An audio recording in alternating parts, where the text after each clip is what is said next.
ұсыныс тасталғаннан кейін біз той болады деп айтамыз. Және де Әділет, сіздердің де айтарыңыз бар сияқты, жайғасыңыздар. Ой, жарайсыздар, жаңағы Әсемнің сізге қараған көзқарасынан бәрі түсінікті болды. Сондай бір жылы сезімнің, жылы көзқарастың бар екені, барлығы бір махаббаттың бар екені, және де сіз тыңдап тұрмыз.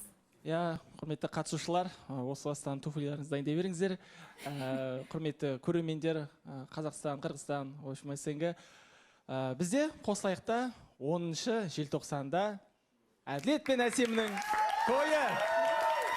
Құрметті көрермен, 10 желтоқсан Қослайық бағдарламасында, осы студияда, осы жерде танысқан, табысқан жұбымыз Әділет пен Әсемнің үйлену тойы болады. Барлықтарыңызды тойға шақырамыз. Енді құрметті қатысушылар, сіздерге де жұғысты болсын. Осылай жаңағы өзіңіз айтып жатсыз ғой, гештальт жабылу деп, осы жерде сөз де салдыңыз. Енді некелеріңізді қидырдыңыздар. Гештальт жабылды ма? Я Бауса ханым, осыны айтып жүредім ғой, мен маған сен тұрмысқа шығуға ұсыныс жасамапсың ғой деп жабылды гештальтым. Иә, гештальтым жабылды деп жатыр. Ұнады ма, күтпей қалдыңыз ба? Мүлдем күткен жоқпын, Бауса ханым, енді тұрмысқа шыққаныма қанша болды, 4 айдан кейін бүйтіп ұсыныс жасайды деп. Рахмет жаным. Бірақ ештен кеш жақсы. Сіздің көңіліңіз әрбір сөзіңізді Әділет бағалап жүріп, сіздің әр сөзіңізді қашанда естіп жүретін болып тұр. Осы қыздың арманы орындалсыншы, осы Әсемнің қалағаны орындалсыншы деп жүретіні көрініп тұр. Сондықтан сөзіңізді жаңағы бір көңіліңіздің бар екенін жерде қалдырмай осылай жасап жатыр. Бізде жоқ демедік енді.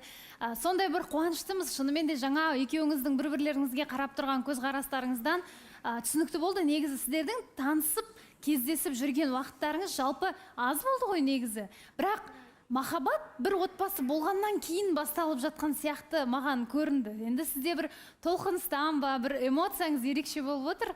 Әділет, сізде ерекше болып, екеуіңіз бір сондай сезімдерді бастан кешіріп отырған сияқты. Күнде салып отқан жоқпыз ғой. Енді болды да, біз жаңа айтып отырсыз ғой, көп те жүрген жоқсыздар. Былайда кейде әңгіме айтып жатқанда, шай ішіп жатқанда, тамақ ішіп жатқанда, біз как будто қыз бен жігіт сияқты жүріп жатқан сияқтымыз деп бір-бірімізге прикол ұстап қоямыз.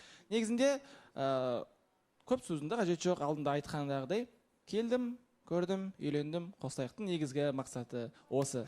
Жалпы жаңағы сыртта жүрген достарымның өзі де жаңағы үйленбей жүргенде мен де Қослайыққа баратын шығармын деп қояды. Өйткені шынайы жоба екенін біледі да бұлар да. Енді басында сомнение болды. Менде де сомнение болды кіріп келген кезде.